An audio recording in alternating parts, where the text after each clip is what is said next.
하나님의 말씀은 요한복음 4장 23절 24절입니다. 아버지께 참되게 예배하는 자들은 영과 진리로 예배할 때가 오나니 곧 이때라. 아버지께서는 자기에게 이렇게 예배하는 자들을 찾으시느니라. 하나님은 영이시니 예배하는 자가 영과 진리로 예배할지니라. 아멘. 우리가 주일 낮 시간에 예배에 대해서 지금 시리즈로 살펴보고 있습니다. 최근 들어서는 참된 예배에 대해서 쭉 살펴보고 있습니다. 성경에 나오는 참된 예배의 기준 중에 한 중요한 기준이 영과 진리로 예배를 드리는 것입니다. 그러니까 성경은 하나님의 말씀이기 때문에 하나님의 말씀에 나오는 모든 기준은 다 중요합니다. 그런데 지금 제가 말씀드린 이 기준은 예수님이 직접 말씀하신 기준입니다. 그러니까 어떻게 보면 더 중요하다고 볼 수도 있습니다. 물론 다른 모든 하나님의 말씀에 나오는 기준이 중요합니다. 자, 그래서 오늘은 영과 진리로 드리는 예배에 대해서 살펴볼 텐데 오늘과 다음 주에 걸쳐서 이 부분을 살펴보려고 합니다. 첫째, 영과 진리로 드리는 예배의 중요성. 영과 진리로 드리는 예배의 중요성. 오늘 본문 말씀에 보면 영과 진리로 드리는 예배가 얼마나 중요한가라는 것을 볼 수가 있습니다. 특별히 세 가지 면에서 그걸 잘 볼 수 있습니다. 첫째는 영과 진리로 드리는 예배가 참된 예배입니다. 그러니까 오늘 본문 말씀은 예수님께서 수가성 우물가에서 사마리아 여인과 대화하면서 하신 말씀 중에 나오거든요. 그 당시 유대인과 사마리아인 사이에는 계속 충돌이 있었죠. 거의 모든 면에서. 그 중에 한 핵심이 예배에 관한 혹은 예배 형식에 관한 충돌이었습니다. 사마리아인들은 대제사장 요한의 아들이며 야두스의 형제인 므낫세가 그리심산에 세운 그 성전을 자기들의 성전으로 삼고 거기서 따로 예배를 드렸습니다. 그러면서 그들은 자기들의 예배가 참된 예배라고 주장했습니다. 반면에 유대인들은 예루살렘 성전산에 있는 하나님의 성전에서 드리는 예배만 진정한 예배요, 다른 예배는 참된 예배가 아니라고 주장했습니다. 이러한 논쟁이 그 당시 항상 치열했는데, 그러한 상황에서 이 사마리아 여인을 예수님께서 만났을 때 사마리아 여인은 우리 조상들은 이 산에서 예배하였는데 당신들의 말은 예배할 곳이 예루살렘에 있다 합니다 라고 이 말을 꺼내므로써 예수님께서 이 말에 답변하시게 되면서 오늘 하신 말씀을 하신 거죠. 그러면서 예수님은 뭐라고 말씀하셨냐면, 하나님 앞에 드린 참된 예배는 유대인의 예배도 아니고 사마리아인의 예배도 아니다. 둘 다 아니라는 거죠. 그러면서 하나님께 참된 예배를 드릴 때가 오는데 지금이 그때라. 그러면서 어떻게 보면 이 여기에 나와 있는 이 예배의 기준은 특별히 신약시대에 사는 우리들에게 주신 하나님의 기준인 걸 볼 수 있습니다. 물론 이것은 구약시대도 마찬가지긴 했습니다만은.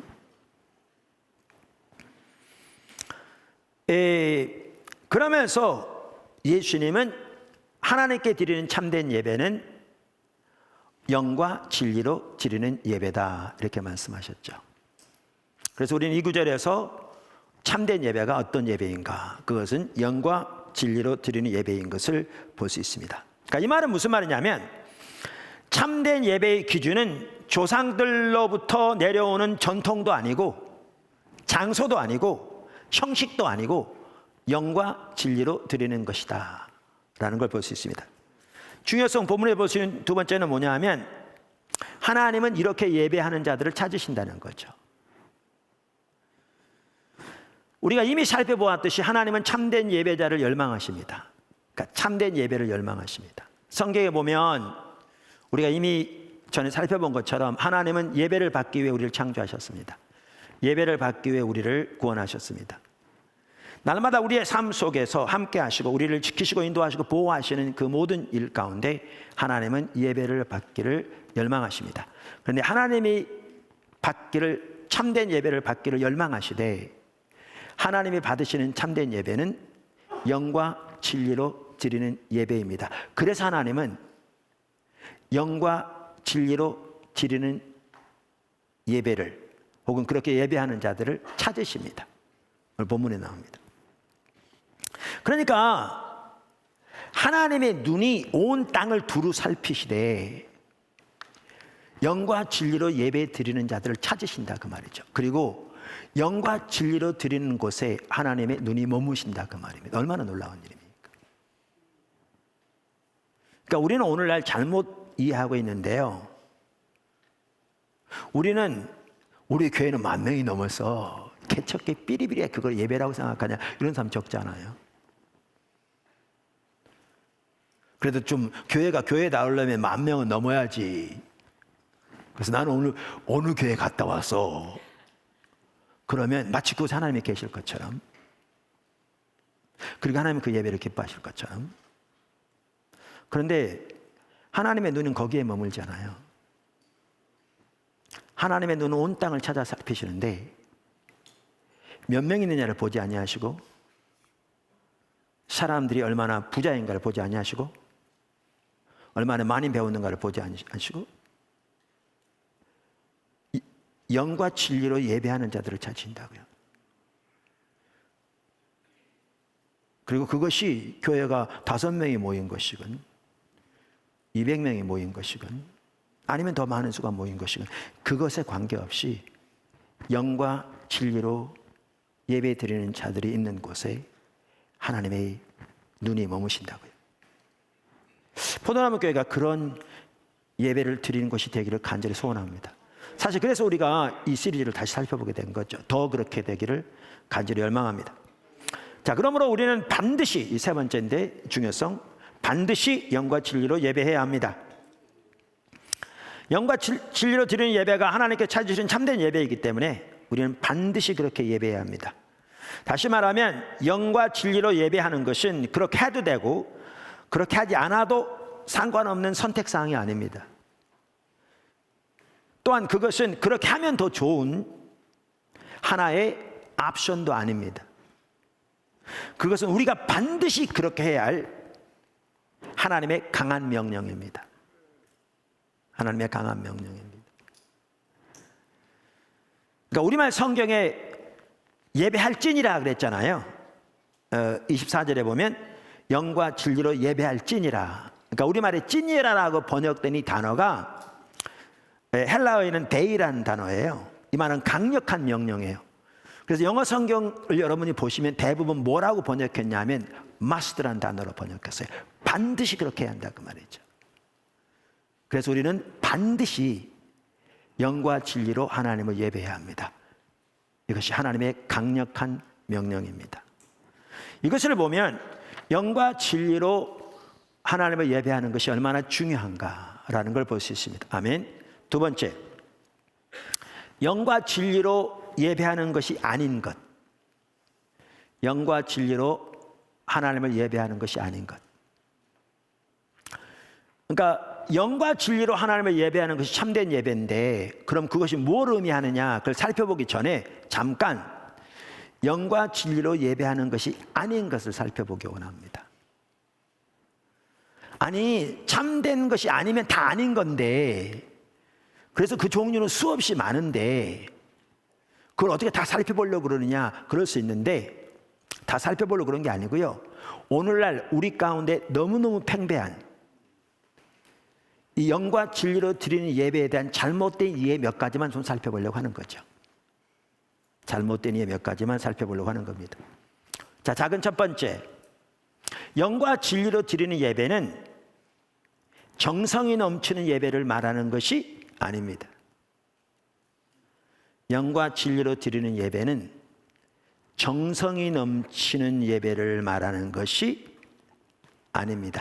제가 왜 이 부분을 말씀드리냐면 오늘날까지도 심지어 적지 않은 성도들이, 때로는 일부 목회자들까지도 영과 진리로 드리는 예배를 이렇게 잘못 이해하고 있기 때문에 그렇습니다. 잘못 이해하기 때문에 그렇습니다. 그러니까 우리가 영과 진리로 예배할지니라, 이 구절이 이전 개역 한글 성경에는 뭐라고 번역되어 있었냐면 신령과 진정으로 예배할지니라 이렇게 되어 있었어요. 여러분 보세요. 포도나무 교회 주보를 보시면요, 여기 예배 순서 아래 어떤 구절이 써 있냐면 하나님은 영이시니 예배하는 자가 영과 진리로 예배할지니라 써 있습니다. 포도나무 교회뿐만 아니고 여러분 혹시 다른 교회 주보를 한번 보시면 제가 모르긴 몰라도 거의 대부분의 교회 주보에는 이 구절이 써 있을 겁니다. 이 구절이. 그러니까 오늘날 대부분의 성도들은 하나님께 예배를 드리되 영과 진리로, 이전 말에 의하면 신령과 진정으로 예배를 드리는 것이 그만큼 중요한 예수님의 명령인 것은 다 알고 있습니다. 문제는 그 말이 무슨 뜻이냐는 거죠. 문제는 그 말이 무슨 뜻이냐는 거죠. 근데 우리는 오늘날 적지 않은 경우에, 그러니까 우리는 다 그렇거든요. 우리의 이해를 가지고 성경을 이해하려고 그러거든요. 우리의 이해를 가지고. 그러니까 특별히 우리나라 같은 경우에는 조상 때부터 우리 민족은 종교심이 강한 민족입니다.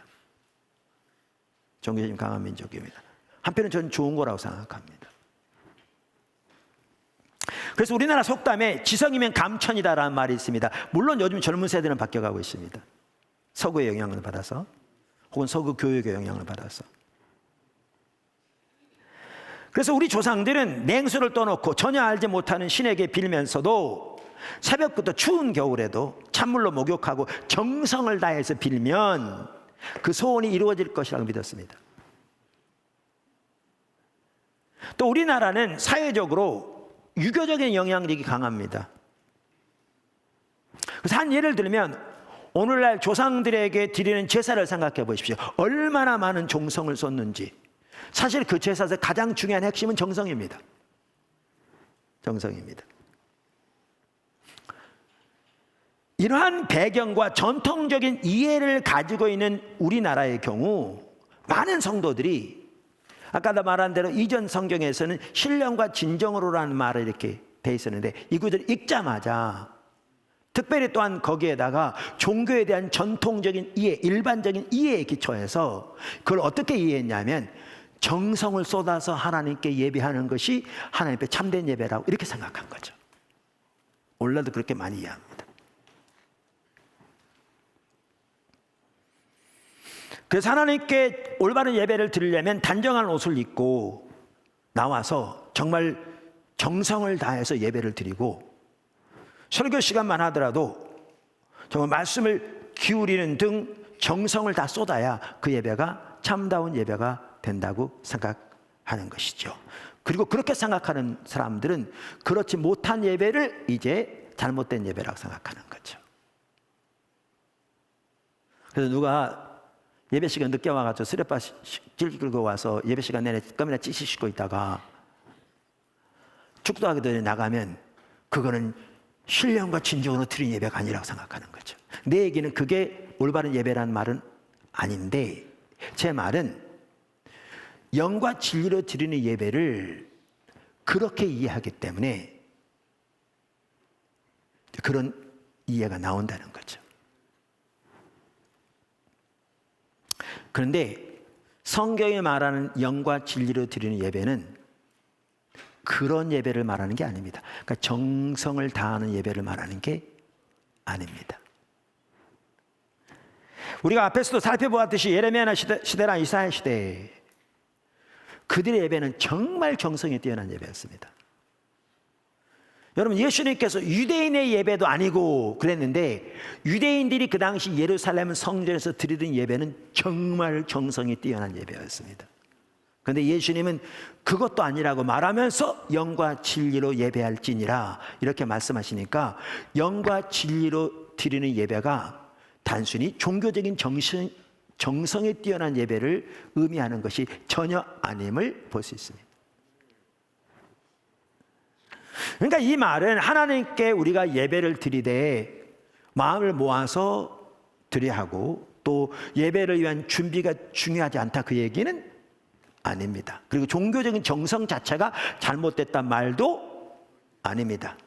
우리가 지난번에 곧바로 우리가 하나님께 올바른 예배를 드리려면 어떻게 우리가 예배가 준비돼야 되는가라는 부분도 살펴보았습니다. 그러니까 제 얘기는 성경에 말하는 영과 진리로 드리는 예배는 단순히 종교적인 정성이 뛰어난 예배를 말하는 것이 아니라 그 뜻입니다. 문제는 뭐냐 하면 아까도 말한 대로 영과 진리로 드리는 예배를 그렇게 잘못 이해하면 자기가 예수님이 명령하신 대로 그렇게 강력하게 영과 진리로 드리는 참다운 예배를 드리지 않고 있음에도 불구하고 그 사실을 모르는 겁니다. 왜? 잘못 이해하기 때문에. 그리고 그렇게 잘못 이해하면 어떻게 해야 올바른 예배를 드릴지도 모르게 되는 거죠. 이게 문제인 거죠. 이게 문제인 거죠. 자, 그럼 두 번째, 그와 비슷하기도 합니다만은 영과 진리로 드리는 예배는 외부적으로 화려한 예배를 말하는 것도 아닙니다. 외부적으로 화려한 예배를 말하는 것도 아닙니다. 그러니까 말씀드린 둘이 서로 연결되기도 하는데 영과 진리로 드리는 예배를 설명을 하나 빠졌네요. 아까 이전 성경에 신령과 진정으로 그랬잖아요. 이게 원어에 보면 영과 진리로 그 말입니다. 그래서 개역 개정판에는 이걸 영과 진리로 바꿨습니다. 이렇게 바꿨습니다. 자, 영과 진리로 드리는 예배를 이와 같이 종교적인 정성을 다해서 드리는 예배로 잘못 이해하는 사람들은 외부적인 모양을 갖추는 데 많은 심혈을 기울입니다. 외부적인 모양을 갖추는 데 많은 심혈을 기울입니다. 그래서 그들은 외부적으로 화려한 예배를 추구합니다.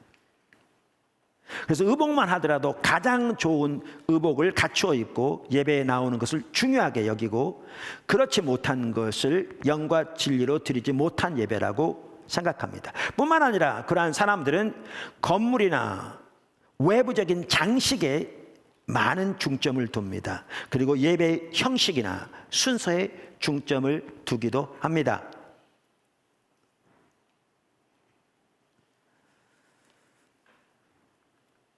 그러니까 이 말은 우리의 예배당은 이렇게 좀 꾀져져야 한다 항상 그 얘기는 아닌데 제 얘기는 이렇게 외부적으로 화려한 예배라고 해서 그것이 영과 진리로 드리는 예배와는 전혀 상관없는 예배라 그 뜻입니다. 참다운 예배는 외부적인 모양이나 형식이나 장소에 있는 것이 아닙니다. 예수님이 본문에서 말씀하신 바가 정확하게 그 뜻입니다. 여러분, 그 당시 예루살렘에서는 어떤 일이 있었냐면요, 그 예루살렘 성전만 하더라도 그 헤롯 왕이 건축광이었거든요. 그래서 예루살렘 성전을 이렇게 더 확장시켰는데 그 산을 꼭대기를 깎아가지고 거기다 지으려고 하니까 이게 좁은 거예요. 그래서 때론 중턱에서부터 기둥을 쌓아 올려가지고 위를 넓힌 거죠. 그래서 예루살렘 성전의 경우에는요, 크기가 얼마인 줄 아세요? 성전뜰이 정사각형이었는데 한쪽 이 변이 1마일이었습니다. 1.6km. 포도나무께 부지가 되게 넓잖아요. 그래가지고 저 입구에서부터요, 저 시동 저 위에까지 한 몇백 미터 됩니다. 한 500m 될려나? 500m가 아니라 한 300m 훨씬 이상 되겠죠? 깁니다. 물론 폭은 짧죠. 근데 한번 상상해 보세요. 네모인데 한쪽이 1.6km, 한쪽이 1.6km. 그리고 그 성전 뜰에는 그 당시 50만 명이 동시에 들어갈 수 있었답니다. 성전 뜰에. 우리나라에서 제일 큰 예배당을 가진 교회가 어느 교회라 막 그렇게 그러는데 그거 해봐야 15,000명, 6,000명 들어가거든요. 근데 성전 뜰에 50만 명이 같이 들어갈 수 있었어요. 그 어마어마한 화려함. 그래서 베드로가 예수님에게 그 화려함을 자랑한 거잖아요. 그리고 거기에서 하나님께 정말 화려하고 성대한 예식이 드려졌습니다. 그 화려한 의복, 그 많은 제사. 근데 예수님이 뭐라고 하셨냐면 그 예배도 아니고 영과 진리로 예배할지니라 이렇게 말씀하신 거예요.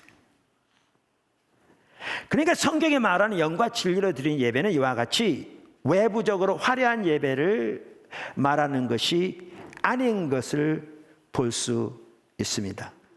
반복적으로 말씀드린 대로 예수님께서 말씀하신 참된 예배는 장소나 장소의 웅장함이나 화려함이나 종교적인 헌신의 크기나 화려함, 또한 예배의 외부적인 모양이나 형식이나 장엄함에 달려있지 않다는 것을 명확하게 말씀하셨습니다.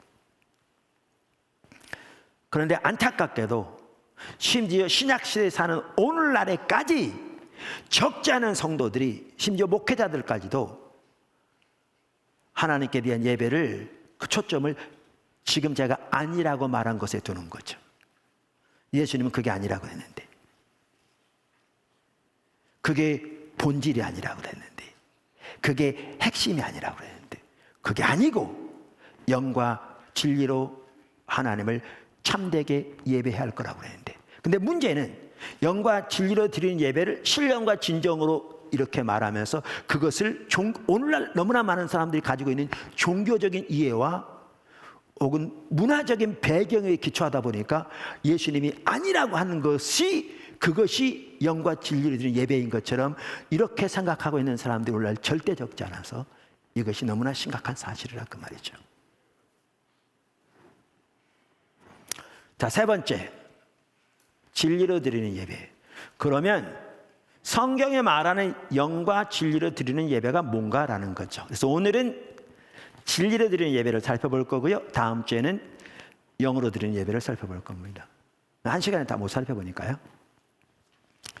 자, 세 번째, 진리로 드리는 예배. 자, 우리의 신앙의 모든 부분이 그렇듯이 당연히 우리의 예배도 철저하게 진리에 기초해야 합니다.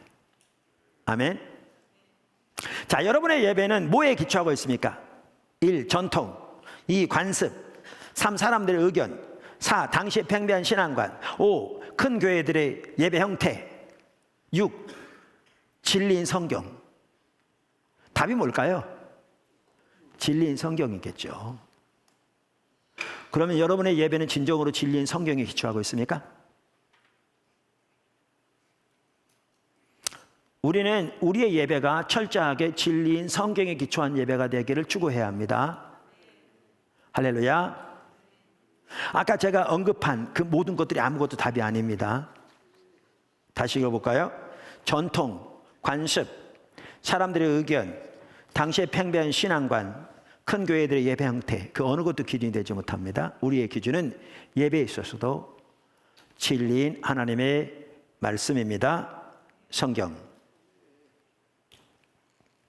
자, 이와 같이 우리의 예배가 철저하게 진리에 토대한 예배가 돼야 되는데, 진리 중에서도 우리의 예배뿐만 아니라 우리의 삶 전체에 가장 큰 영향을 미치는 두 가지 진리가 있습니다. 그러니까 우리의 모든 예배가, 우리의 모든 삶이 철저하게 하나님의 말씀인 진리에 기초해야 되는데, 하나님 앞에 드린 참된 예배가 되려면, 그런데 진리 중에서도 우리의 신앙 전반뿐만 아니라 우리의 삶 전체, 그리고 우리의 예배에 있어서도 가장 큰 영향을 미치는 진리가 두 가지가 있습니다. 크게. 그래서 우리는 진리로 드리는 예배를 드리되 무엇보다 이 두 가지 진리에 기초한 예배가 되어야 합니다. 무엇보다. 그 두 가지 진리가 뭔 줄 아십니까? 과거에도 제가 한번 살펴봤는데 하나님에 관한 진리고요, 두 번째는 하나님 안에서 자신에 관한 진리입니다. 두 가지가 뭐라고요? 하나님에 대한 관한 진리고요, 두 번째는 하나님 안에서의 자신에 관한 진리입니다. 그래서 우리의 예배가 하나님이 기뻐하시는 진리로 드리는 예배가 되기 위해서는 무엇보다 우리의 예배가 하나님에 관한 올바른 진리와 하나님 안에서의 우리 자신에 관한 올바른 진리에 토대한 예배가 되어야 합니다. 그래야 하나님 앞에 참된 예배가 되고 거기에 하나님을 경외함이 있습니다. 제가 이번에 하나님을 경외함에 대해서는 지금 스킵하고 넘어가고 있거든요.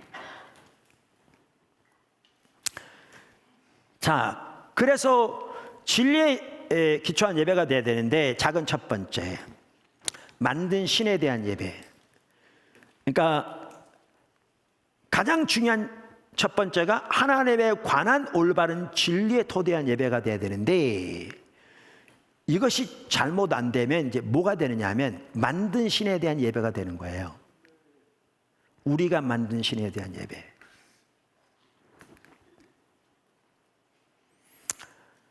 그러니까 우리의 예배가 하나님께 대한 올바른 진리 가운데 드려지지 않으면 우리는 실제로 하나님을 예배하는 것이 아니라 우리가 만든 다른 신을 예배하면서 그것이 우리의 하나님이라고 예배하는 거죠. 그리고 그 예배는 하나님 앞에 아무런 쓸모없는 헛된 예배가 되는 겁니다. 좀 애매모호할 텐데 이것에 대한 가장 좋은 성경적인 예가 금송아지 사건입니다. 어디에 나오는? 출애굽기 32장에 나오는 금송아지 사건입니다. 제가 4절부터 10절 읽겠습니다. 아론이 그들의 손에서 금고리를 받아 부어서 조각칼로 새겨 송아지 형상을 만드니 그들이 말하되 이스라엘아 이는 너희를 애굽 땅에서 인도하여 낸 너희의 신이로다 하는지라. 송아지를 만들어 놓고 그들은 그 송아지를 뭘로 여겼냐면 그 송아지야말로 자기들을 애굽에서 인도해 낸 신이라는 겁니다. 하나님이라는 겁니다. 5절 아론이 보고 그 앞에 제단을 쌓고 이에 아론이 공포하여 이르되 내일은 여호와의 절일이니라 하니. 보세요, 그들이 예배를 드리는데 제사를 드리는데 어떤 날 드렸냐면 하나님의 절일에 드렸습니다. 하나님의 절일에. 6절 이튿날에 그들이 일찍 일어나 이런 것 같더라고요.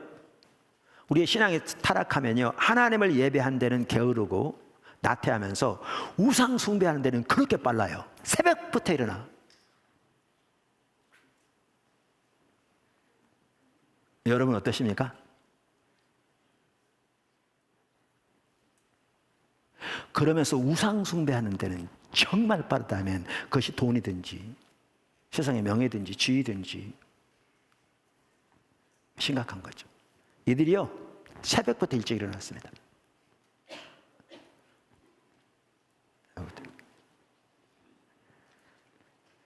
이튿날에 그들이 일찍 일어나 번제를 드리며 화목제를 드리고 번제 화목제를 드렸습니다. 백성이 앉아서 먹고 마시며 일어나 뛰놀더라. 그러니까 하나님께 드린다는 거예요. 여호와의 절일에.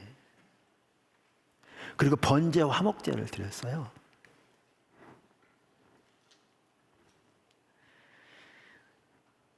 그런데 삶은 타락한 거죠. 여기 일어나서 먹고 마시며 뛰놀더라 그러면 술 취함과 방탕 광란을 말하는 거거든요.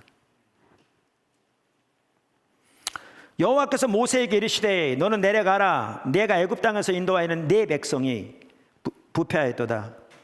그들이 내가 그들에게 명령한 길을 속히 떠나 자기를 위하여 송아지를 부어 만들고 그것을 예배하며 그것에게 제물을 드리며 말하기를 이스라엘아 이는 너희를 애굽 땅에서 인도하여 낸 너희 신이라 하였도다. 여호와께서도 모세에게 이르시되 내가 이 백성을 보니 목이 뻣뻣한 백성이로다. 그런즉 내가 하는 대로 두라. 내가 그들에게 진노하여 그들을 진멸하고 너를 큰 나라가 되게 하리라. 여기 보시면 보십시오. 그들은 하나님을 예배한다고 하면서 금송아지를 만들어 놓고 그것이 자기들을 애굽에서 인도한 신이라고 여호와의 절일에 여호와께 예배한다고 한 겁니다. 근데 그들은 하나님께 예배한 게 아니었습니다.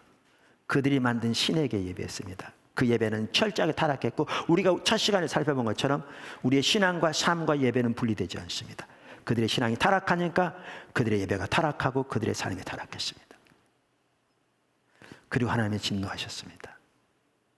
이게 만든 신에 대한 예배입니다. 자, 그러면 이렇게 말하면 오늘날 더 이상 집에다 금송아지 모신 사람 거의 없잖아요. 뭐 100만 명 중에 한 명이 있을까 뭐. 그러니까 우리는 저들과 다르다고 생각하죠. 그런데 만든 신에 대한 예배는 다양한 형태를 띨 수 있습니다. 그 한 대표적인 예가 자유주의 신앙의 예배입니다. 자유주의 신앙의 예배입니다. 성경에 의하면 하나님은 우리의 창조주시고 우리는 그분의 피조물입니다. 그런데 20세기 이후로 자유주의 신학이 급속도로 확산되어지면서 많은 사람들은 성경에 말하는 하나님이 아닌 자신들의 지혜와 지식으로 신을 만들어내었습니다. 그것이 자유주의 신학의 하나님입니다. 그리고 그들은 그 신을 예배합니다. 그 신은 성경을 통해서 자신을 계시하신 그 하나님이 전혀 아닙니다. 그 신은 인간이 만든 신입니다. 당연히 그들은 그 신을 하나님이라고 부릅니다. 그러나 그 신은 말씀드린 대로 인간이 만든 금송아지와 같은 거짓신입니다. 로이 존스 목사님도 그분의 책 부흥책에서 그 당시 영국교회에 팽배했던 이러한 행태를 신랄하게 비판하면서 이렇게 얘기합니다. 오늘날 우리는 무엇을 하고 있습니까? 우리는 철학자들의 신을 가지고 있습니다. 철학자들은 신은 주권적이거나 초월적이거나 살아계신 신이 아닙니다. 철학자들의 신은, 그들의 신은 하나의 추상에 진화하지 않습니다. 그들은 원인 없는 원인, 이게 철학자들이 이제 소위 말하면 그 신에 대해서 규정한 용어거든요. 그들은 원인에 대해서 말하고 있습니다. 몇 줄 띄고, 철학자들은 입에 파이프를 물고 하나님에 관해서 논합니다. 마치 자기들이 그 하나님을 취급하며 자기의 마음대로 운운할 수 있는 존재인 것처럼 떠들어댑니다. 여러분은 그러한 조건 하에서 결코 부흥을 만나지 못할 것입니다. 이거요, 사람이 만든 신을 섬기고 있는 겁니다. 그리고 그들이 그 하나님에 대한 예배라고 드리는 예배요, 하나님께 드리는 예배 아닙니다. 만든 신에 대한 예배입니다. 전적으로 타락한, 금송아지와 조금도 다를 바 없는. 로이 존스 목사님은 세계 1차 대전, 2차 대전을 이 자유주의 신앙의 이 타락으로 인한 하나님의 심판이라고 생각할 정도로 그렇게 여깁니다. 우리나라에도 그런 부분이 절대 적지 않은 경우가 많았습니다. 자, 그러면 이 만든 신에 대한 예배가 그럼 구약시대 이스라엘 백성들이나 현대로 말하면 자유주의 신학을 가진 사람들의만의 문제인가? 그러면 성경을 하나님의 말씀으로 다 믿고 받아들인 우리 보수 정통주의에서는, 혹은 보수 정통 신앙을 가진 사람들에게는 그러한 문제가 없는가? 저는 아니라고 생각합니다. 보수 정통 신앙을 가진 우리들에게서도 우리는 이러한 문제를 얼마든지 찾아볼 수 있습니다. 그 핵심적인 하나의 본보기가 뭐냐면, 너무나 적지 않은 사람들이 하나님에 대한 낮은 견해를 가지고 있습니다. 뭐라고요? 하나님에 대한 낮은 견해를 가지고 있습니다.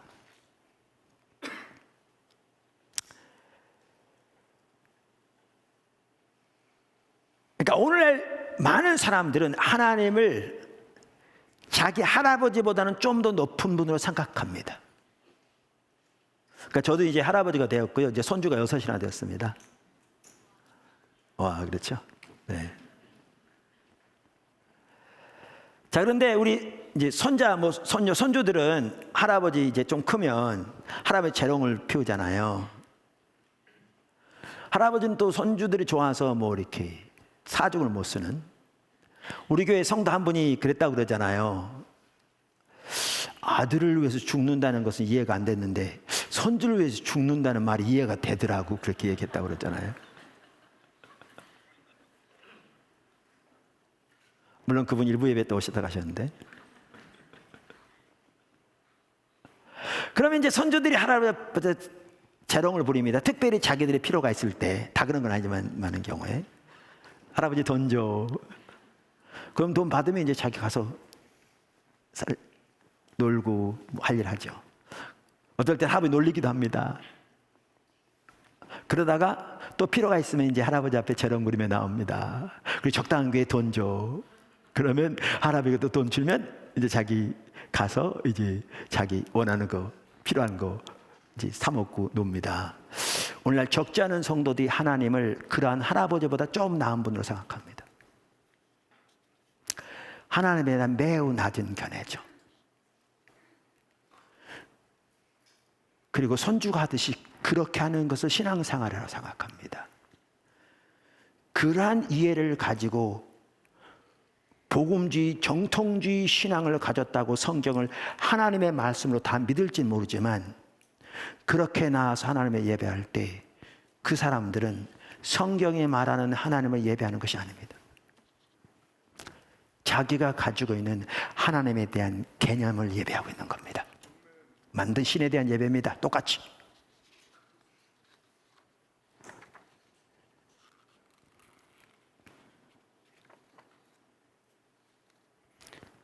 그래서 그러한 예배는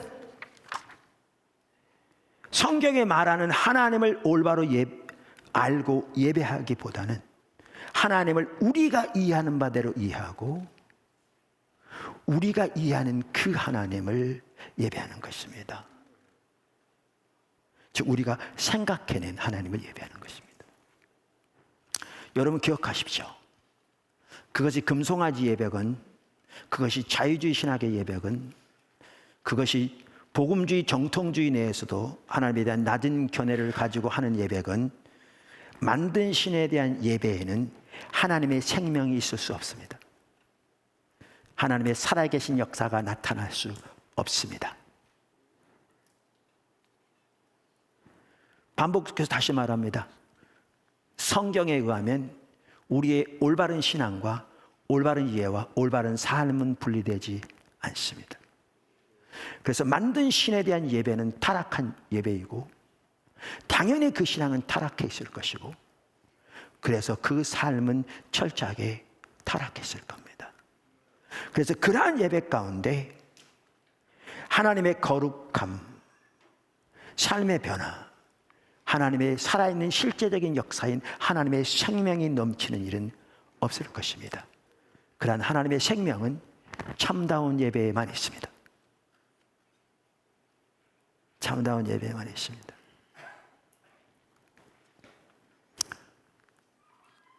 자, 작은 두 번째. 자, 첫 번째가 뭐였냐면 만든 신에 대한 예배였습니다. 이제 두 번째. 그래서 하나님에 관한 올바른 진리 가운데 드려진 예배가 참된 예배라고 그러는데 그래서 우리 예배의 핵심이 바로 이 부분입니다. 두 번째입니다. 작은 두 번째. 하나님에 대한 올바른 이해와 참된 예배.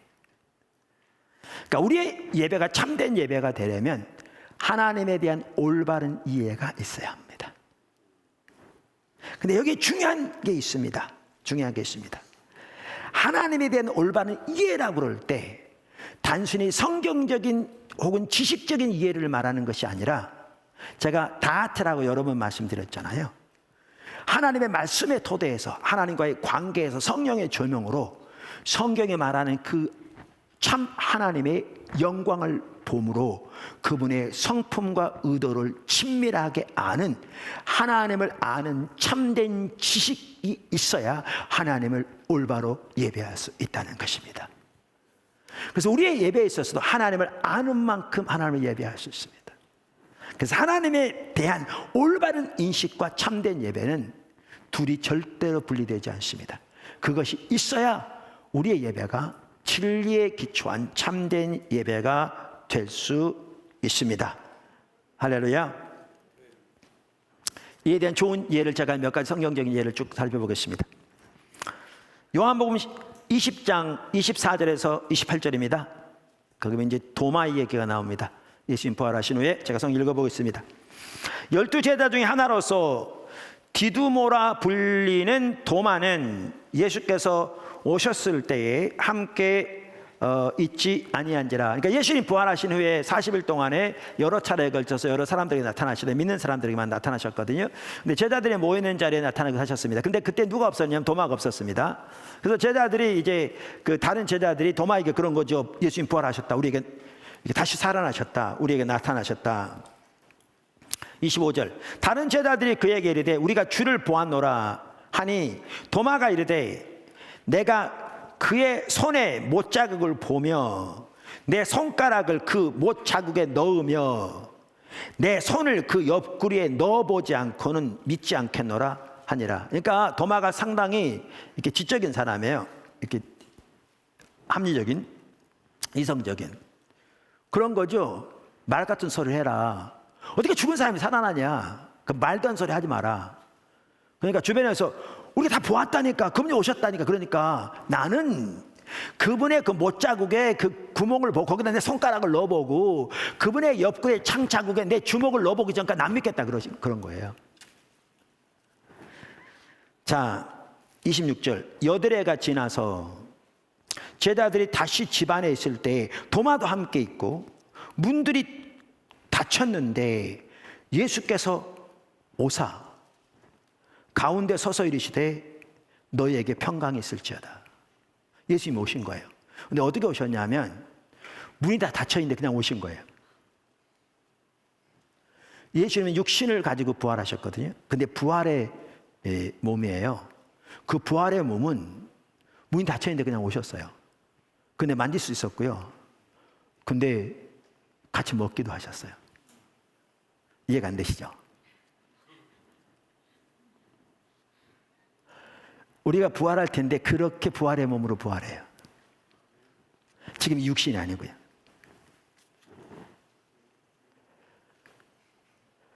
근데 하나님의 일은 우리의 이 지식으로 다 이해할 수 없어요.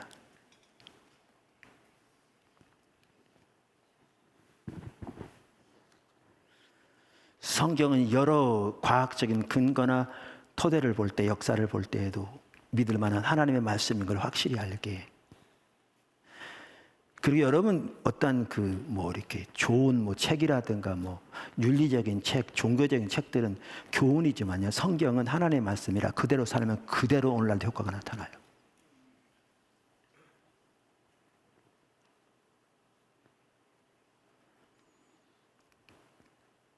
부활하신 예수님이 오셨어요. 문은 닫혀 있는데.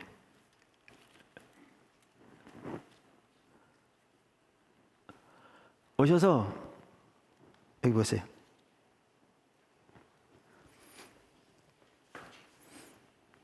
(26절) 여드레를 지나서 제자들이 다시 집안에 있을 때 도마도 함께 있고 문들이 닫혔는데 예수께서 오사 가운데 서서 이르시되 너에게 평강이 있을지어다 하시고 도마에게 이르시되 내 손가락을 이리 내밀어 내 손을 내 손을 보고 내 손을 내밀어 내 옆구리에 넣어보라. 그리하여 믿음 없는 자가 되지 말고 믿는 자가 되라. 여기 무슨 얘기인지 아세요? 도마가 동료 제자들과 함께 했던 얘기를 예수님이 옆에서 들으신 것처럼 알고 계세요. 그랬더니 도마가 어떤 일이 있었는 줄 아세요? 다음 절. 도마가 대답하여 이르되 나의 주님이시요 나의 하나님이시니이다. 뭔 얘기인지 아십니까? 예수님을 알되 성경에 말하는 하나님의 본체이신 그분이 우리를 위해 이 땅에 우리 죄를 위해서 종으로 오셔서 십자가에 못 박혀 돌아가시고 부활하신 하나님이시여 우리의 주인이신 그 예수님을, 진정한 그 예수님을 부분적으로 알지 몰라도 깨닫게 되었을 때, 인식하게 되었을 때 거기에 진정한 예배가 나와요. 나의 주님이시여 나의 하나님이시여.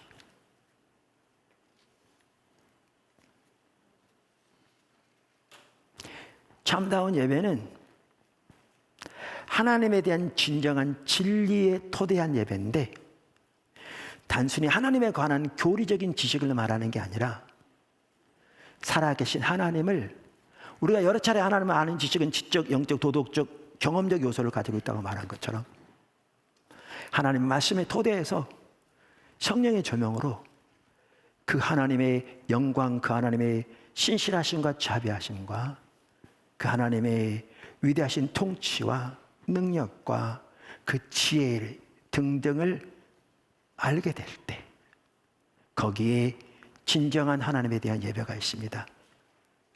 그리고 거기에 하나님을 경외함이 있습니다. 그 예배를 하나님이 기뻐하십니다. 또 한 예를 볼까요? 이건 구약 성경의 예인데 욥입니다. 다른 예는 욥입니다.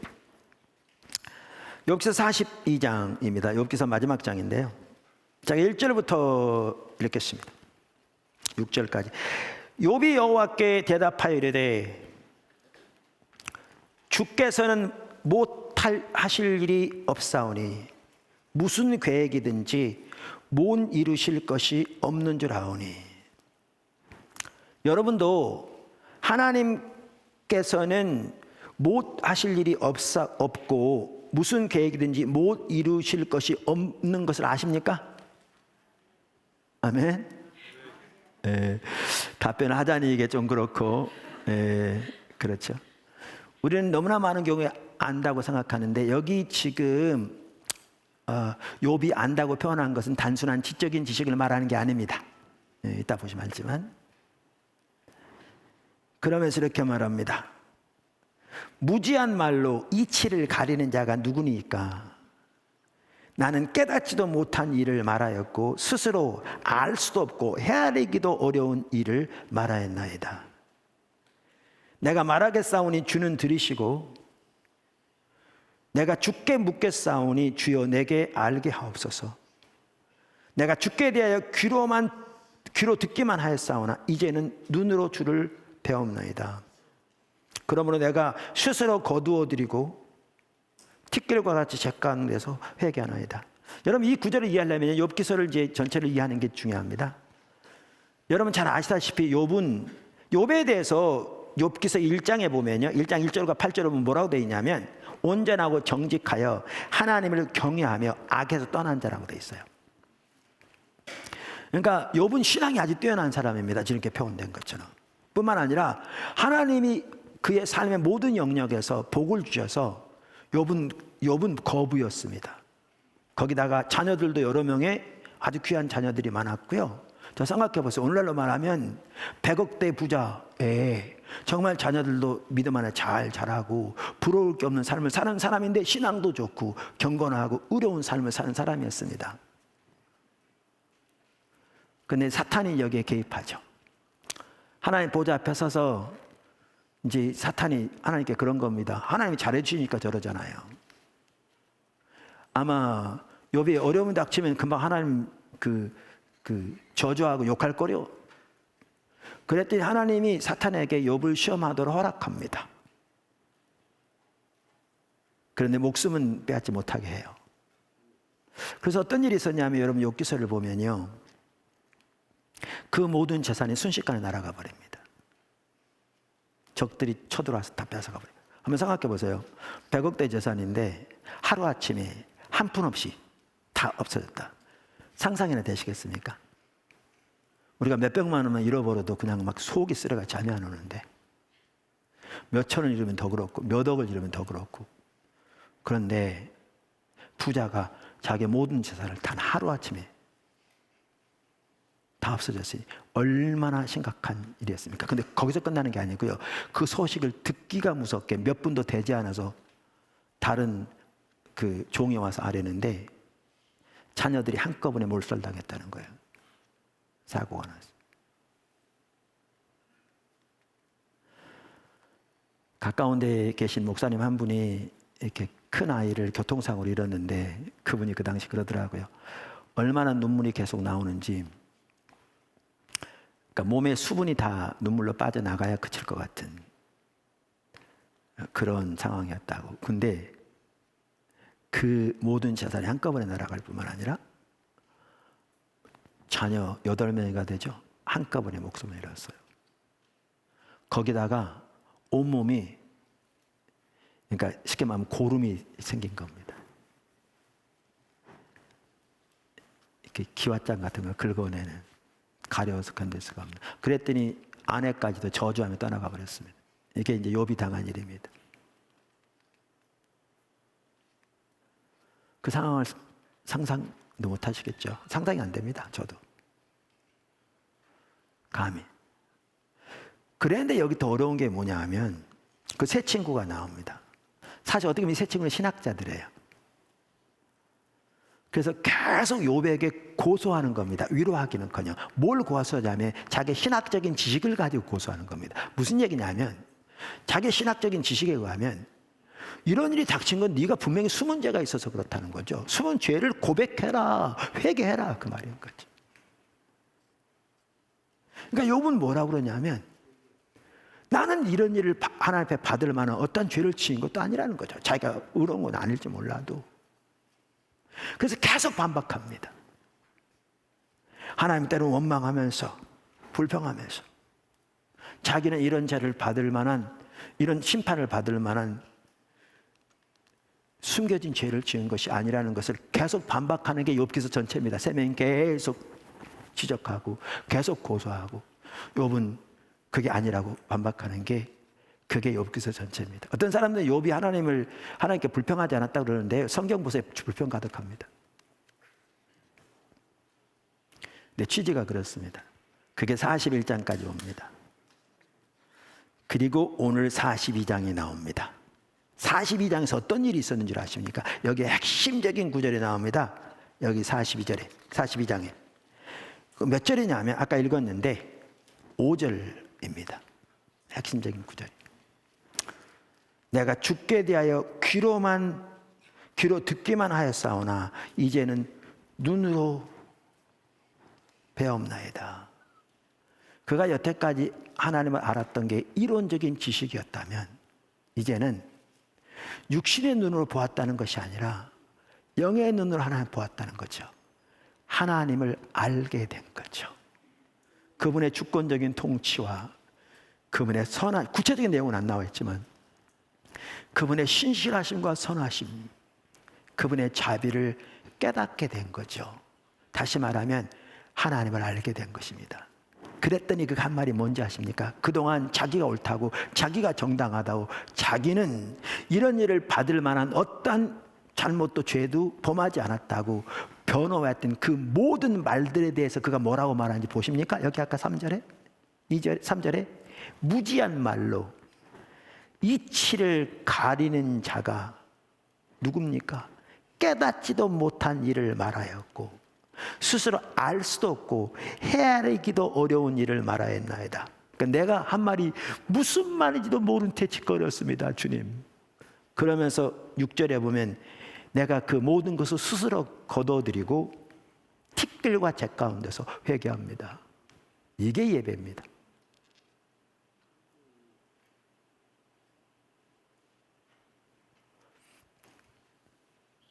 오늘 성도들 가운데 어떤 사람들은 이제 어떤 사람이 자기의 큰 잘못을 행할 때, 그래서 그 대가가 너무나 클 때, 그 상대방에 대한 원망, 미움, 생각만 해도 분노가 끌어오르고 이런 경우가 많잖아요.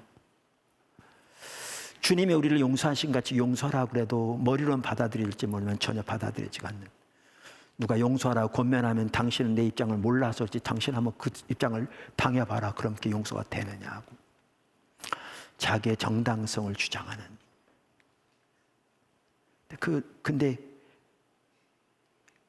그러니까 욥이 그렇게 했던 것처럼 정당성을 주장한다고 보시죠. 그런데 그러한 사람이 하나님의 본체임에도 우리 죄를 용서하시기에 십자가 지시려고 이 땅에 오신 하나님의 아들 예수님의 그 사랑, 그리고 내가 하나님께 지은 잘못은 그 상대방이 나에게 한 그것이 클지 몰라도 그거와는 비교도 안 될 만큼 수십 배, 수백 배, 수천 배, 수만 배 되는 그 모든 잘못을 행했는데 그것을 아무런 값 없이 용서하시기에 이 땅에 오셔서 내 죄를 지시고 십자가 지시며 값 없이 용서하신 그 예수님의 사랑, 그 예수님의 자비, 은혜를 부분적으로만 깨닫게 돼도요, 지금 욥처럼 엎드릴 겁니다. 내가 무지한 말로 이치를 가렸습니다. 내가 무슨 말인지도 알지 못한 채 짓거려댔습니다. 깨닫지도 못한 말을 해왔고 알 수도 헤아리기도 어려운 말들을 뱉어왔습니다. 내가 그 모든 것을 스스로 거두어 드리고 제 가운데 앉아 회개하오니 아버지여 저의 죄를 용서하여 주옵소서. 이렇게 나올 겁니다. 이게 예배입니다. 하나님을 아는 참된 지식과 우리의 예배는 분리되지 않습니다. 그러니까 사도 바울이 그토록 그 상황에서 이렇게 하나님을 예배할 수 있었던 이유는 하나님의 주권적인 통치와 실수가 없으신 하나님의 지혜와 독성자까지 아끼지 아니하시고 값없이 내어주신 하나님의 그 사랑을 그가 알았기 때문에 그렇게 예배할 수 있었습니다.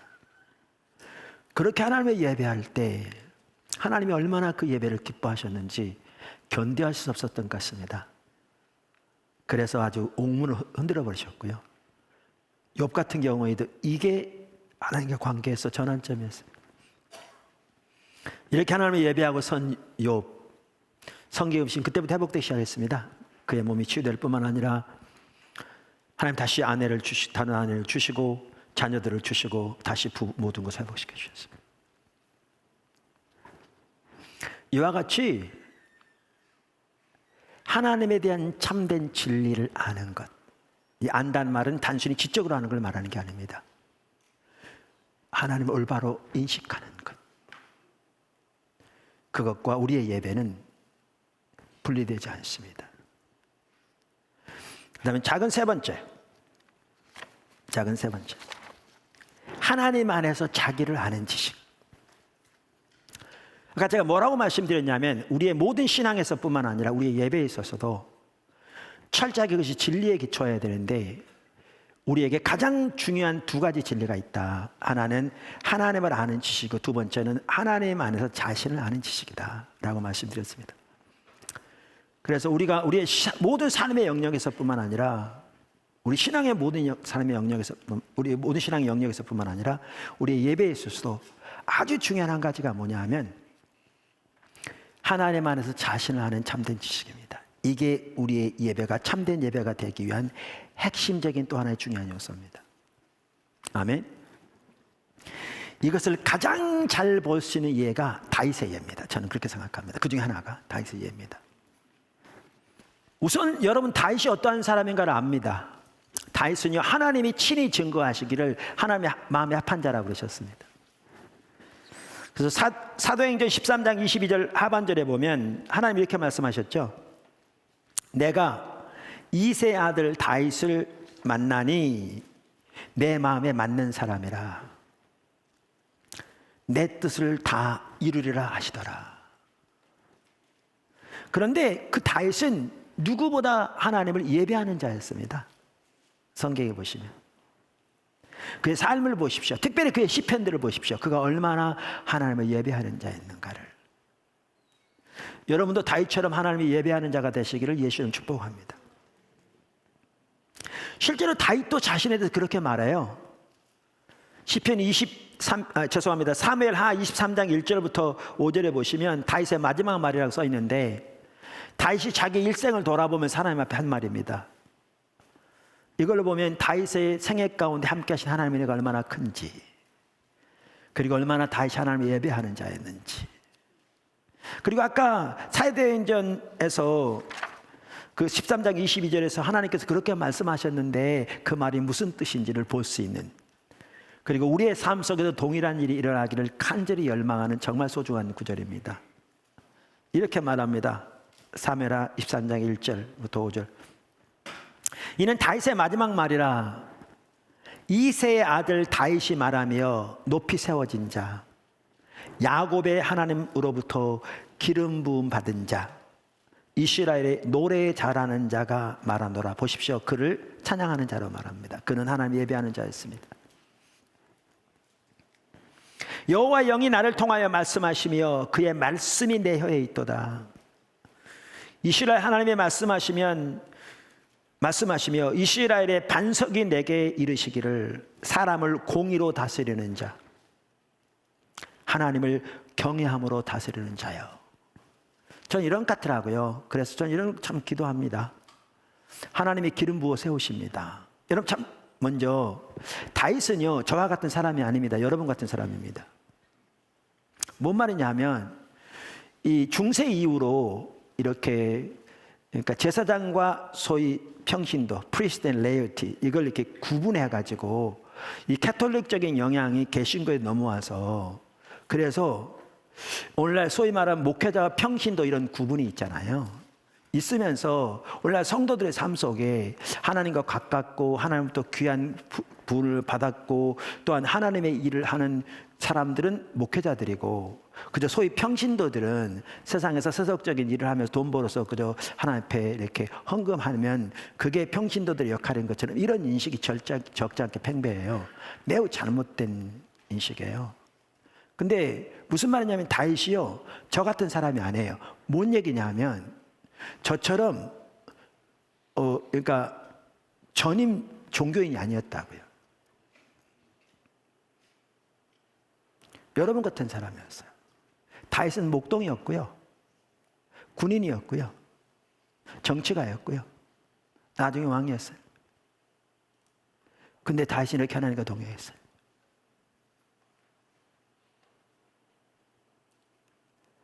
그래서 하나님의 기름 부음에 그에게 함께해서 하나님이 그를 높이셨는데 어떤 사람에게는 하나님께서 지위와 권세를 주시기도 하죠. 하나님의 목적을 위해. 근데 여기 아주 중요한 게 있어요. 여기에 보시면 여러 가지가 있지만 그중에 핵심이 저는 여기 핵심 중에 일부가 나왔다고 믿는데요.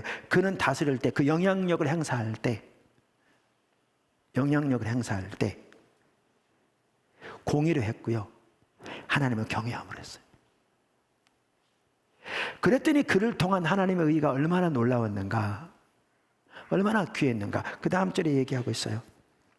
그는 돋는 해의 아침빛 같고 구름 없는 아침 같고 비 내린 후에 광선으로 땅에서 움이 돋는 새풀 같으니라 하시도다.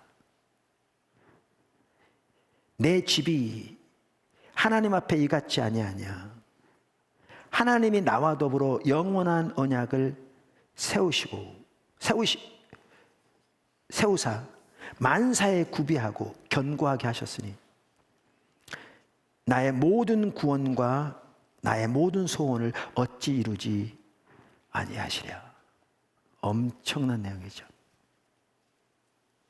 그런데 말씀드린 대로 다윗은 여러분 같은 사람인데 이렇게 하나님과 동행한 삶을 살았을 뿐만 아니라 그는 하나님을 예배하는 자였다니까요. 근데 이렇게 그가 하나님을 예배하고 하나님과 동행하는 삶을 사는 데 있어서 저는 다윗에게도 가장 중요한 그 지식이 바로 그거였다고 생각합니다. 하나는 하나님을 아는 지식이었어요. 근데 그가 어떻게 하나님을 알았는지 그것은 그의 시편들을 보면 알 수 있습니다. 그리고 여기서 가장 중요한 것이 하나님의 얼굴을 구하는 사람입니다. 시편 27편 4절 우리가 여러 번 바로 지지난주에 살펴본 것처럼 하나님을 아는 지식. 근데 또 하나 중요한 게 있습니다.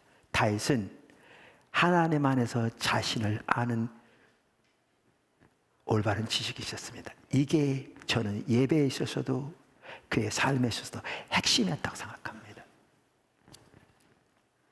그걸 어디서 볼 수 있냐면 아까도 말씀드린 대로 시편 139편에서 볼 수 있습니다. 시편 139편에서 볼 수 있습니다.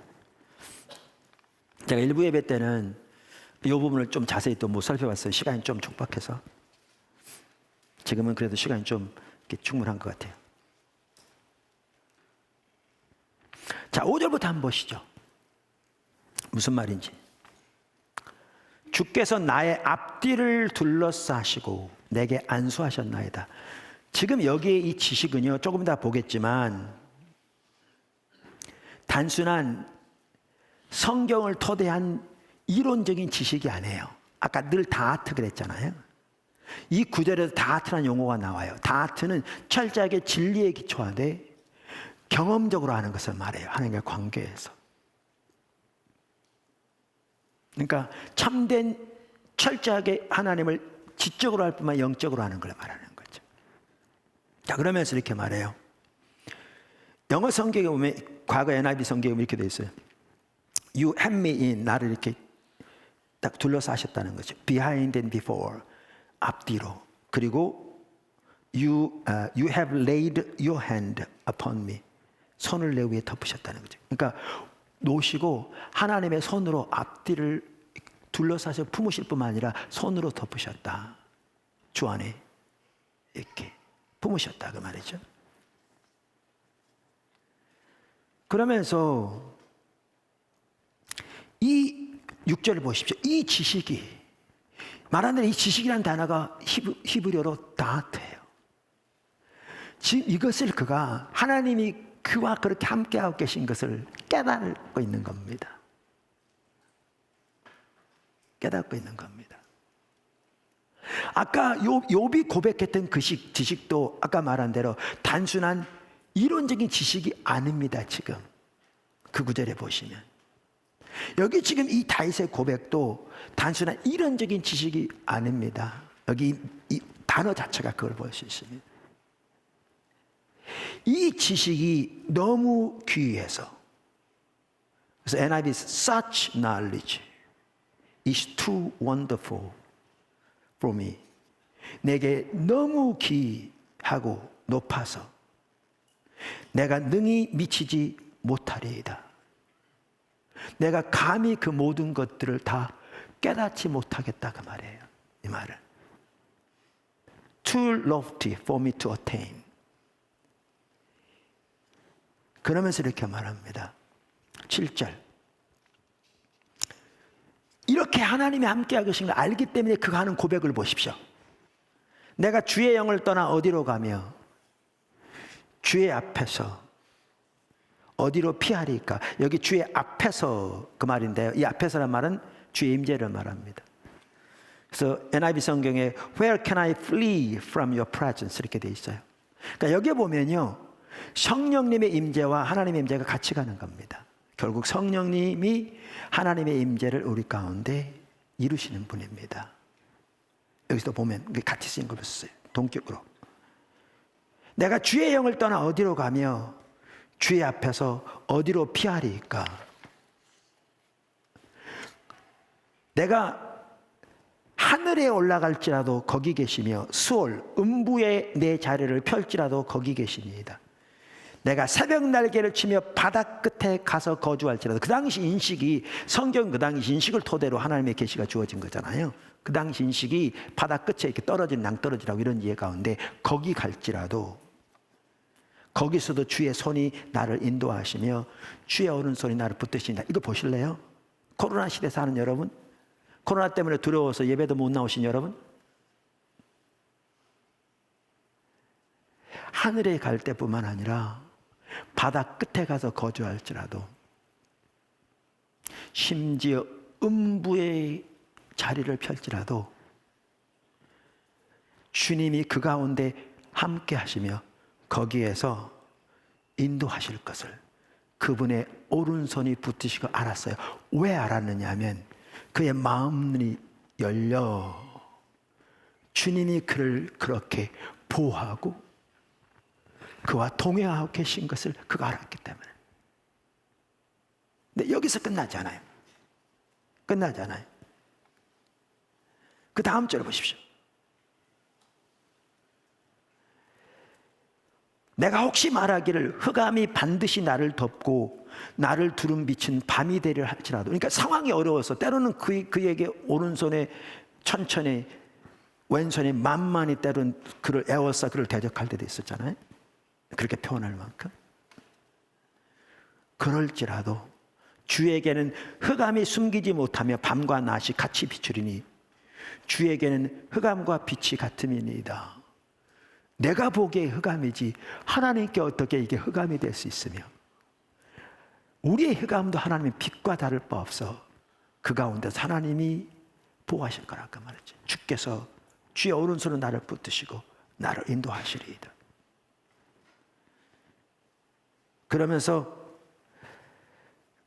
여기 보면 왜 그렇게 믿느냐, 13절에 우리말에는요 그 번역이 안 돼 있어요. 그 단어가 히브리어에는 이 단어가 키라는 단어가 있는데 그 말은 왜냐하면이라는 단어예요. 그래서 영어 NIV 성경에는 13절에 제일 첫 단어가 뭐가 나오냐면 for라는 단어가 나와요. 왜냐하면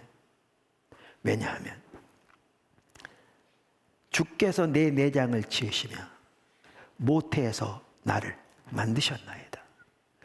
내가 저절로 태어난 것이 아니고 우연히 태어나는 것이 아니고 때로는 부모의 죄를 통해 태어났을지 모르지만 하나님의 특별한 계획 가운데서 섭리 가운데서 태어난, 그래서 하나님의 나의 모든 내장을 만드시고 내 어머니의 태로부터 나를 지으신 것을 안 거죠. 그뿐만 아니라 14절, 내가 주께 감사함은 나를 지으심이 심히 기묘하심이라. 주께서 하시는 일이 귀함을 내 영혼이 잘 아나야 돼. 안다는 말이 바로 그 단어라니까요. 안다. 근데 어떻게 아느냐? 나를 지으심이 심히 기묘하다. I am fearfully and wonderfully made.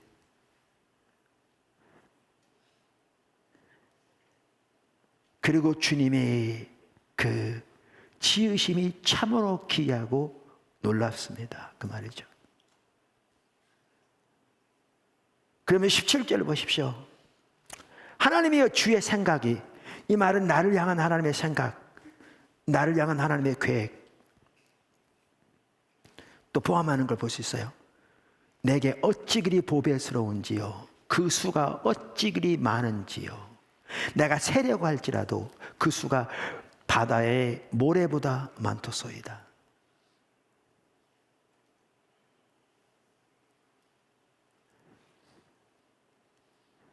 이것을 알았기에 그렇게 그가 그 상황에서도 하나님을 예배하고, 아까 여기 나온 것처럼 하나님께 감사하고 하나님께 찬양하고 하나님을 의지하는,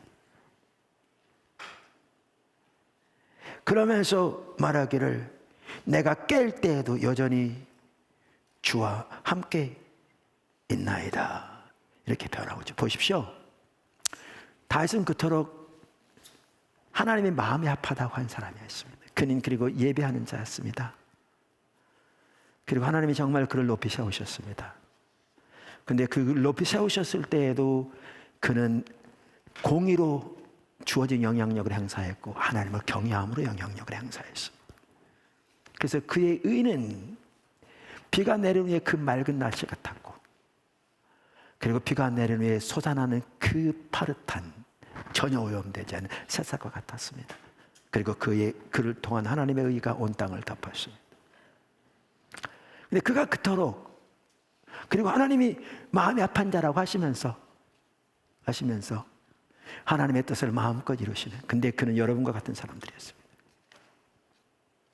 근데 그가 그토록 하나님의 예배하는 자였는데, 하나님의 예배하는 핵심이 하나님을 아는 참된 지식과 하나님 안에서 자신을 아는 참된 지식이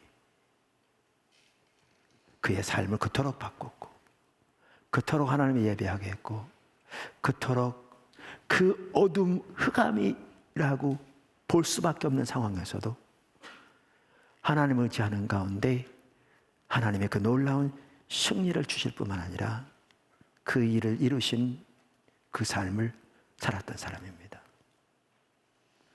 그리고 이렇게 하나님을 알기 중요한 것이 시편 27편 4절처럼 그의 평생의 단 하나의 소원이 하나님의 임재 가운데 하나님의 영광을 보며 그분을 찾는 것이라고 했던 것처럼 하나님의 얼굴을 구하는 거였습니다. 코로나 사태를 맞이하면서 우리가 10시마다 이렇게 매일 모여서 인터넷으로 찬양을 드리고 제가 기도에 인도하고, 또 이제 인터넷에 설교 쭉 주제별로 다 있으니까 사람마다 자기의 필요에 따라 성령 인도할 때라 설교 말씀 들으면서 하나님 얼굴을 구하는 가운데 자신의 하나님 떠난 모습이 비춰진 대로 회개하고 돌이키고, 하나님 길이 보여진 대로 삶을 조정해 나가고, 하나님 목적과 의도가 보여진 대로 정리하고, 또 하나님 말씀 찾아보고, 또 하나님 뜻이 이루어지도록 붙들고 기도하고, 자신과 교회와 나라를 위해, 열방을 위해 기도하고, 이렇게 하자고 해서 정말 많은 분들이 귀하게 세워져 가고 있고, 포도나무교회 지체들 뿐만 아니라 이렇게 가끔 들려오는 소식들을 보면 외부에서도, 때로는 외국에서도 적지 않은 분들이 함께 하면서 정말 귀한 시간이 되고 있는데, 이 시간에 하나님이 반복적으로 주셨던 말씀이 그 말입니다. 감동이. 에베소 1장 사도 바울이 에베소 교회를 위해 기도하게 한 기도의 뜻이 이루어지도록 기도하게 하신 거죠. 우리 모두가 주를 찾는 가운데, 그게 에베소 1장 17절에서 19절입니다. 주 예수 그리스도의 하나님 영광의 아버지께서 지혜와 계시의 영을 너희에게 주사 하나님을 알게 하시고 너의 마음의 눈을 밝히사 그의 부르심의 소망이 무엇이며 성도 안에서 그 기업의 영광의 풍성이 무엇이며 그의 힘의 유력을 역사하심을 따라 믿는 우리에게 베푸신 능력의 지극히 크심이 어떠한 것을 너희로 알게 하시기를 구하노라. 딱 두 가지입니다. 하나님께서 지혜와 계시의 영을 주셔서 너희로 하나님을 알게 해주시고, 하나님 안에서 너희가 얼마나 소중하며 너희를 향한 하나님의 계획과 목적과 뜻이 얼마나 위대하고 아름답고 크고 너희와 함께하는 하나님의 능력이 얼마나 크고 놀라운 것인가를 너희가 깨달아 알기를 구한다. 이게요, 우리 예배뿐만 아니라 에베소 교회처럼 그렇게 영적인 우상숭배가 가득한 도시에서 승리하는 삶뿐만 아니라 우리의 모든 삶에서 가장 핵심이기 때문에 그렇습니다. 오늘 예수님께서 예루살렘의 예배도 아니고 사마리아의 예배도 아니다. 하나님을 예배하는 자들은 하나님을 참으로 예배할 때가 올 텐데 그때가 이때라. 그리고 하나님을 참으로 예배하는 것은 영과 진리로 예배하는 것이라고 말했는데, 하나님을 진리로 예배하는 것은 이와 같이 하나님에 대한 참된 진리와 하나님 안에서의 자신에 대한 참된 진리를 토대로 그것을 진실로 깨닫고 성경에 더해서 성령의 조명으로 성경이 말하는 그 하나님을 예배하는 것입니다. 이게 참된 예배입니다. 우리는 이 예배를 드려야 합니다. 이 예배를 드리는 것을 하는 그런 자들 하나님이 찾으신다고, 그곳에 주의 눈이 머무신다고 하셨고, 성경에 보더라도 그렇게 예배하는 것에 하나님의 놀라운 은혜를 부으신 것을 볼 수가 있습니다. 오늘 안타깝게도 이러한 참된 예배를 추구하는 것은 너무나 없이 외부적인 몇 가지 종교적인 모양과 형식과 화려함과 인간적인 종교적인 열심이나 헌신만, 바리새인들이 그 부분에 타의 주정을 부를 만큼 뛰어났는데 그것만 드리면 그것이 참된 예배인 것처럼 옆으로 가버린 이 시대. 그러니까 종교적인 모양은 있을지 모르지만 하나님의 살아있는 역사는 전혀 예배 가운데 경험되지도 않고 삶의 변화가 없으며 삶에서 하나님의 살아있는 생명의 역사는 철저히 거친, 그래서 개인과 교회의 교회는 철저하게 침체돼가는, 더욱더 심각하게 침체돼가는 오늘날의 상황을 보면서 우리의 예배가 얼마나 이와 같이 예수님이 강력하게 명령하신 대로 영과 진리로 드리는 예배가 되어야 할 것인가를 살펴보았습니다. 포도나무교회 모든 성도들의 예배가, 교회 예배가, 여러분 가정에서 여러 가지 이유로 예배드리는 여러분을 포함해서 이렇게 영과 진리로 드리는 예배가 되기를 예수님의 이름으로 축원합니다. 기도하겠습니다.